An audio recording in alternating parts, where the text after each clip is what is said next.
अस्सलामुअलैकुम, welcome to NCA tech for you. मैं आपका टीचर मोहम्मद नवीद। आज की इस क्लास में हम लोग लेआउट टैब को डिस्कस करेंगे।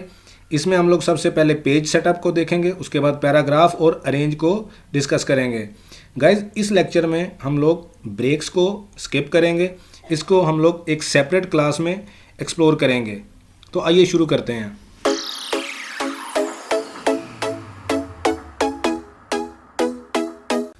Welcome back guys. अब सबसे पहले हम लोग मार्जिन को समझते हैं कि ये मार्जिन होता क्या है।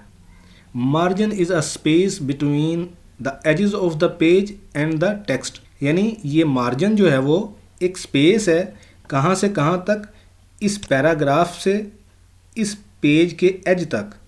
इसी तरीके से ये वाली जो स्पेस होगी इसको हम लोग कहेंगे लेफ़्ट मार्जिन, और यहाँ से लेके ऊपर तक जो स्पेस होगी उसको कहेंगे टॉप मार्जिन, और इस साइड से यहाँ तक जो स्पेस होगी इस एज तक इसको कहेंगे राइट मार्जिन। और जैसे ही हम स्क्रॉल करके नीचे जाएंगे तो यहाँ पे हमारे पास जो स्पेस होगी इस लाइन से लेके नीचे एज तक इसको कहेंगे हम बॉटम मार्जिन।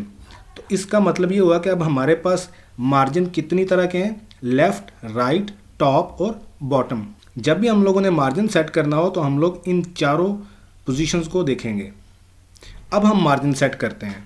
पहले हम लोग ये देखते हैं कि यहाँ पे बाय डिफ़ॉल्ट जो मार्जिन है वो कौन सा सेट होया हुआ है। यहाँ पे देखिए, मार्जिन पे क्लिक करें। अब यहाँ पे नॉर्मल मार्जिन, अब यहाँ पे टॉप देखिए 1 inch, bottom 1 inch, left 1 inch and right 1 inch. It means guys मेरा left margin, top margin, right margin and bottom margin जो है वो 1 इंच सेट हो चुका है। अब अगर हम लोगों ने इस मार्जिन को चेंज करना हो तो हम सिंपली मार्जिन पे क्लिक करेंगे। यहाँ से हम लोग जो भी मार्जिन सेलेक्ट करना चाहें वो आप सेलेक्ट कर सकते हैं। जैसे यहाँ पे एक नैरो मार्जिन है जिसमें 0.5 इंच, 0.5, 0.5, 0.5 यानी चारों पोजीशन जो है वो 0.5 इंचज़ स्पेस के साथ डिस्प्ले हो रही हैं। अगर हम लोगों ने कस्टम मार्जिन यानी खुद से मार्जिन सेट करना हो तो हमारे पास कस्टम मार्जिन का ऑप्शन भी मौजूद है। इसके ऊपर क्लिक करें, आपके पास एक डायलॉग बॉक्स ओपन हो जाएगा पेज सेटअप के नाम से। अब इसमें मार्जिन आपको दिए गए हैं। जैसे आप मार्जिन टैब पे क्लिक करेंगे तो इससे रिलेटेड जितने भी ऑप्शंस होंगे वो हाईलाइट हो जाएंगे। अब सबसे पहले मेरे पास मार्जिन का एक ऑप्शन है, इसमें टॉप पोजीशन आप जितनी भी चाहें यानी टॉप से मार्जिन इंक्रीज़ करना। आप यहाँ से देखते जाएं, ये प्रीव्यू भी शो हो रहा है। जैसे जैसे हम लोग यहाँ से टॉप से इंक्रीज़ करते जाएंगे यहाँ प्रीव्यू में इंक्रीज़ होता जाएगा। ये देखिए, इसी तरीके से आप बॉटम भी इंक्रीज़ कर सकते हैं यानी नीचे से। ये देखिए, जैसे जैसे हम लोग इंक्रीज़ करते जा रहे हैं वैसे वैसे इसका मार्जिन जो है वो इंक्रीज़ होता जा रहा है। ठीक हो गया, इसको ओके करते हैं। ये देखिए, मार्जिन जो है वो नीचे से भी और ऊपर से भी इंक्रीज़ हो चुका है। अब हमारा टेक्स्ट भी नए पेज पे चला गया क्योंकि उस मार्जिन के दरमियान में ही टेक्स्ट ने रहना था। मार्जिन की आप लोगों को समझ आई है। अब हम लोग ओरिएंटेशन पे मूव करते हैं। ये चेंजेस रिवर्ट कर लेते हैं कंट्रोल Z से।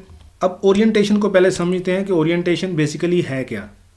स्टूडेंट्स, यहाँ से लेके इस एज से लेके इस एज तक जो पेज का साइज़ है वो 8.2 इंच समथिंग है, यानी इसको हम लोग विड्थ भी बोलते हैं।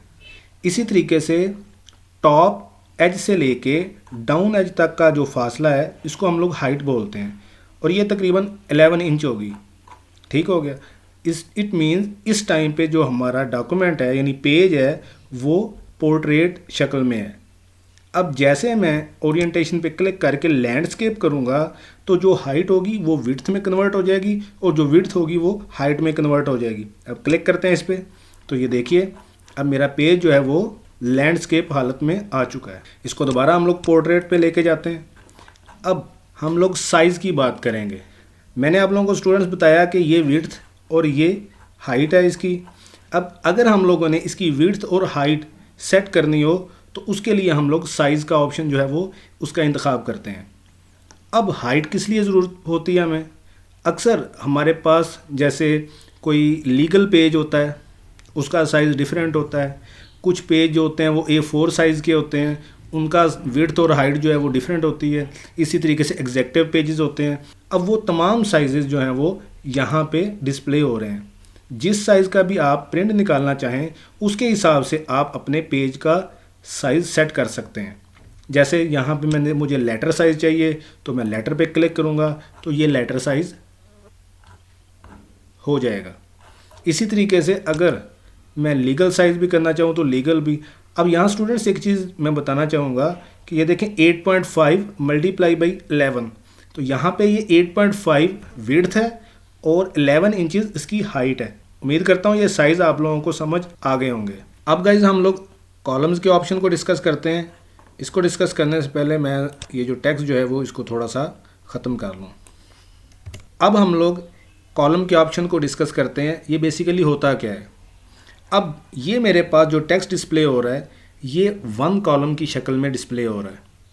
अगर हम लोग यहाँ पे इसको 2 कॉलम कर देंगे तो जो टेक्स्ट भी मैंने लिखा होगा या जो भी टेक्स्ट मैंने इंसर्ट करना होगा वो अब एक पेज के ऊपर 2 कॉलम्स की शक्ल में डिस्प्ले होगा। अब जैसे गाइज यहाँ देखिए कि ये एक कॉलम बन गया। अब जैसे ही इसके अंदर मैं कुछ टेक्स्ट इंसर्ट करता जाऊँगा, जैसे देखिए यहाँ पे मैं रैंड फंक्शन लगा देता हूँ ताकि जल्दी से टेक्स्ट जो है वो इंसर्ट हो जाए। अब यहाँ देखिए बजाय नेक्स्ट पेज पे जाने के मेरा टेक्स्ट नेक्स्ट कॉलम पे इंसर्ट हो चुका है। इसी तरीके से अगर मैंने अपने पेज को 3 कॉलम्स में कन्वर्ट करना हो तो यहाँ कॉलम पे क्लिक करके यहाँ 3 कॉलम पे क्लिक करूँगा तो ये देखिए अब मेरा पेज 3 कॉलम्स में कन्वर्ट हो चुका है। यानी मेरा अब टेक्स्ट जो है वो 3 कॉलम्स की शक्ल में डिस्प्ले हो रहा है, फर्स्ट, सेकंड एंड थर्ड। इसी तरीके से लेफ़्ट पे जो टेक्स्ट होगा वो कॉलम बन जाएगा और जो राइट पे होगा वो मेरा जस्टिफाइड टेक्स्ट होगा या उसको पैराग्राफ की शक्ल में भी कह सकते हैं। यानी लेफ़्ट कॉलम की शक्ल होगी और राइट जो है वो डॉक्यूमेंट की तरह डिस्प्ले होगा। इसी तरीके से अगर अच्छा स्टूडेंट्स यहाँ पे एक और भी बात क्लियर हो जाए, अगर आपने लेफ़्ट सेलेक्ट किया तो आप यहाँ पे जैसे यहाँ पे क्लास 14 लिखा नज़र आ रहा है तो यहाँ पे आप हेडिंग लिख सकते हैं और इस साइड पे आप उसकी डिस्क्रिप्शन लिख सकते हैं। अगर आप राइट सेलेक्ट करते हैं तो आप राइट साइड पे कोई और लैंग्वेज जैसे उर्दू, हिंदी या कोई और भी लैंग्वेज हो उसकी हेडिंग देख के तो आप राइट साइड पे उसकी डिस्क्रिप्शन लिख सकते हैं। यहाँ तक बात क्लियर हुई आप लोगों को। चलें, इसके अलावा और भी मेरे पास ऑप्शन मौजूद हैं मोर कॉलम्स के। अब इसके ऊपर क्लिक करते हैं। जैसे ही इसके ऊपर क्लिक करेंगे तो ये देखिए 1 column, 2 column, 3 left and right के ऑप्शन मौजूद हैं। अगर आप चाहते हैं कि अपने कॉलम्स के दरमियान में एक लाइन डिस्प्ले हो जाए तो उसके लिए आप लाइन बिटवीन के ऑप्शन को चेक कर दें और जैसे ही ओके पे क्लिक करेंगे तो ये देखिए दोनों कॉलम्स के दरमियान में एक लाइन इंसर्ट हो चुकी है।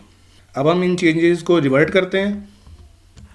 यहाँ से कॉलम पे क्लिक करते हैं और इसको 1 कॉलम ही रहने देते हैं। गाइज आप लोगों को मार्जिन, ओरिएंटेशन और साइज़ और कॉलम्स की उम्मीद है समझ आ चुकी होगी। अब हम लोग मूव करते हैं लाइन नंबर्स पे। अब मेरे पास यहाँ देखिए ये first line, second, third and fourth. अब मुझे लाइंस जो है वो काउंट करना बहुत ज़्यादा मुश्किल होगा तो इसके लिए हम लोग लाइन नंबर्स यूज़ करते हैं।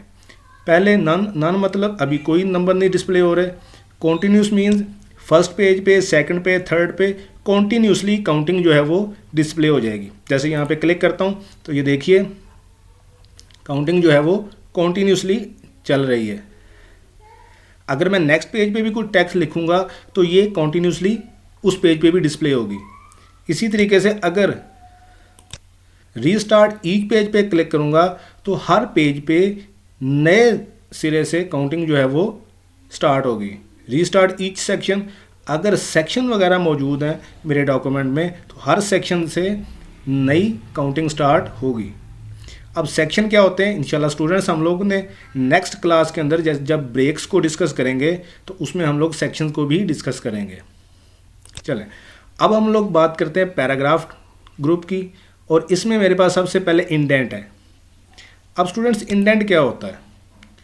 अगर आपने अपने टेक्स्ट को उस मार्जिन से थोड़ा आगे की तरफ शिफ्ट करना हो दैट इज़ कॉल्ड इंडेंट। अब यहाँ पे मेरे पास एक लेफ़्ट इंडेंट है और एक राइट इंडेंट है। अगर आपने अपने टेक्स्ट को इस साइड यानी लेफ़्ट साइड से राइट की तरफ शिफ्ट करना हो तो हम लोग लेफ़्ट इंडेंट बोलेंगे।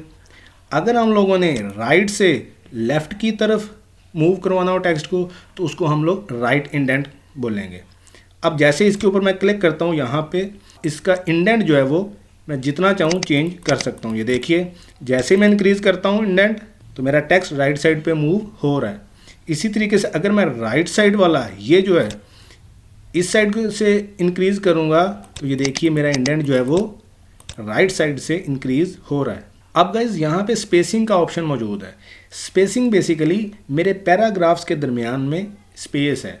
अगर मैं इन सब को सिलेक्ट कर लेता हूँ, सेलेक्ट करने के बाद इंक्रीज़ करूँगा तो ये देखिए पैराग्राफ्स के दरमियान स्पेसिंग जो है वो इंक्रीज़ होती जा रही है। अब आफ्टर पैराग्राफ स्पेसिंग क्या होती है, इस पैराग्राफ के बाहर वाली स्पेस जो होगी यानी बाद में जो स्पेस आएगी उसको आफ्टर पैराग्राफ स्पेसिंग बोलते हैं। जैसे मैंने इसके ऊपर क्लिक किया तो इसके बाद की जो स्पेस होगी वो इंक्रीज़ हो जाएगी।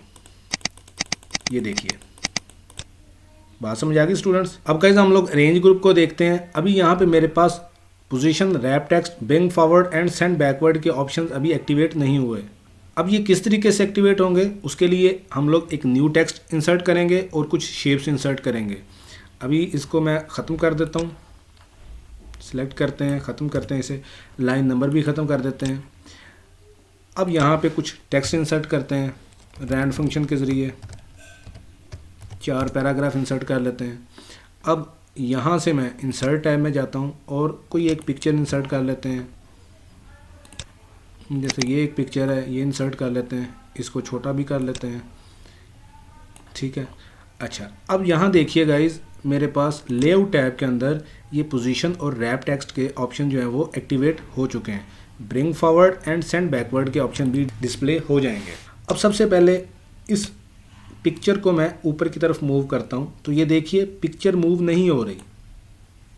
ये देखिए इसके ऊपर मैं क्लिक करता हूँ, क्लिक करके ड्रैग करता हूँ तो ये देखिए पिक्चर मूव नहीं हो रही। अब इसके लिए रैप टेक्स्ट के ऊपर क्लिक करूँगा, जैसे ही क्लिक करूँगा तो डिफरेंट ऑप्शन जो हैं वो डिस्प्ले हो गए हैं। अब इस पर सबसे पहला option in line with text, इसका मतलब ये होता है कि जैसे टेक्स्ट मेरा लिखा हुआ है उसके हिसाब से ही पिक्चर मेरी डिस्प्ले हो जाए, यानी उस टेक्स्ट के साथ ही रहे। यहाँ पे अगर मैं स्क्वायर को क्लिक करता हूँ तो अब देखिएगा क्लिक करने के बाद इस पिक्चर पे क्लिक करके जब मैं पिक्चर को ड्रैग करूँगा तो ये देखिए मेरी पिक्चर जो है वो अब ड्रैग हो रही है और टेक्स्ट भी इसके साथ साथ मूव हो रहा है, यानी पिक्चर उस टेक्स्ट के दरमियान में एडजस्ट होती जा रही है। यहाँ तक क्लियर है बात गाइज आप लोगों को। अब दोबारा टेक्स्ट पे चलते हैं। अब इसमें टाइट का ऑप्शन है। यहाँ देखिए जैसे मैं टाइट पे क्लिक करता हूँ तो टेक्स्ट जो है वो मेरा इस पिक्चर के साथ जो है वो अटैच हो रहा है। इस पे पिक्चर पे क्लिक करें, दोबारा अब थ्रू पे जाएं तो ये देखिए अब टेक्स्ट जो है वो और ज़्यादा करीब आना शुरू हो गया। ये डिफरेंट ऑप्शंस हैं कि जब हमने कुछ टेक्स्ट भी लिखा हो और अपनी पिक्चर भी साथ को इंसर्ट करनी हो तो उसके लिए हम लोग इन ऑप्शंस का इंतखाब करते हैं। ये मेरे पास टॉप टू बॉटम का मतलब कि जैसे ही मैं पिक्चर को ऊपर या नीचे की तरफ ड्रैग करता हूँ तो जो टेक्स्ट ऊपर होगा वो ऊपर की तरफ ही रह जाएगा और बाकी का टेक्स्ट पिक्चर के नीचे की तरफ शिफ्ट हो जाएगा। अब गाइस जैसे हम लोग यहाँ पे स्क्वायर और टाइट या थ्रू ऑप्शन के ज़रिए करते थे तो वहाँ पे टेक्स्ट हमारा ऊपर नीचे नहीं जाता था। इसी तरीके से बिहाइंड टेक्स्ट, अब जो मेरी पिक्चर है जैसे ही मैं इस बिहाइंड टेक्स्ट के ऊपर क्लिक करूँगा तो वो पिक्चर टेक्स्ट के पीछे चली जाएगी। इन फ्रंट ऑफ टेक्स्ट, वो पिक्चर मेरे टेक्स्ट के फ्रंट पे आ जाएगी, ये देखिए। इसी तरीके से अगर मैं मूव विद टेक्स्ट, जैसे ही मेरा टेक्स्ट मूव होगा वैसे ही मेरी पिक्चर मूव होगी तो उसके लिए मूव विद टेक्स्ट का ऑप्शन डिस्प्ले होगा। अब ये बाय डिफ़ॉल्ट चेक्ड है, क्यों? जैसे ही मैं इस पिक्चर के ऊपर क्लिक करके इसको मैं मूव करता हूँ, यहाँ से स्क्वायर का ऑप्शन सेलेक्ट कर लेते हैं, मूव करता हूँ तो ये टेक्स्ट के साथ साथ ही पिक्चर मूव हो रही है। अब फिक्स पोजीशन ऑन पेज, अगर इस पेज के हिसाब से मैंने अपनी पिक्चर की पोजीशन को फिक्स करना हो तो उसके लिए ये ऑप्शन है। गाइज आप लोगों को रैप टेक्स्ट के ऑप्शंस का समझ आया। अब हम लोग पोजीशन पे चलते हैं। ये पोजीशन का ऑप्शन जो है वो मेरी पिक्चर को किस लोकेशन पे डिस्प्ले करना है उसके लिए इस्तेमाल होता है। ये इन लाइन विद टेक्स्ट यानी टेक्स्ट के साथ मूव करेगा। यहाँ पे पोजीशन इसकी left top, centre, right, left centre और सेंटर मिडल, ये सब पेज के हिसाब से हैं पोजीशंस। गाइज ये जितनी भी पोजीशंस हैं ये पेज के हिसाब से हैं। उम्मीद करता हूँ कि आप लोगों को ये पोजीशन और रैप टेक्स्ट समझ आ गया होगा। अब हम लोग bring forward and send back पे मूव करते हैं। इसके लिए गाइज एक और पिक्चर इंसर्ट करते हैं। यही पिक्चर मैं दोबारा इंसर्ट कर लेता हूँ। इसको थोड़ा सा छोटा करते हैं ये। अब इसके ऊपर भी वही काम करते हैं, रैप टेक्स्ट स्क्वायर। इस पिक्चर को पकड़ के इसके ऊपर मैं लेके आता हूँ। गाइज अभी ये पिक्चर जो मेरी ये वाली पिक्चर है इसके पीछे है। अब जैसे ही मैं इसके ऊपर क्लिक करके ब्रिंग फॉरवर्ड पे क्लिक करूँगा तो ये देखिए अब ये पिक्चर मेरी इस पिक्चर के आगे आ चुकी है। इस पिक्चर पे क्लिक करके सेंड बैकवर्ड पे क्लिक करूँगा तो ये पिक्चर दोबारा मेरी इस पिक्चर के पीछे चली जाएगी। गाइज इन बातों की आप लोगों को समझ आई। उम्मीद करता हूँ कि आप लोगों को लेआउट टैब अच्छे से समझ आ चुका होगा। इंशाल्लाह ताला नेक्स्ट वीडियो में हम लोग ब्रेक्स डिस्कस करेंगे। तब तक के लिए अल्लाह हाफिज़।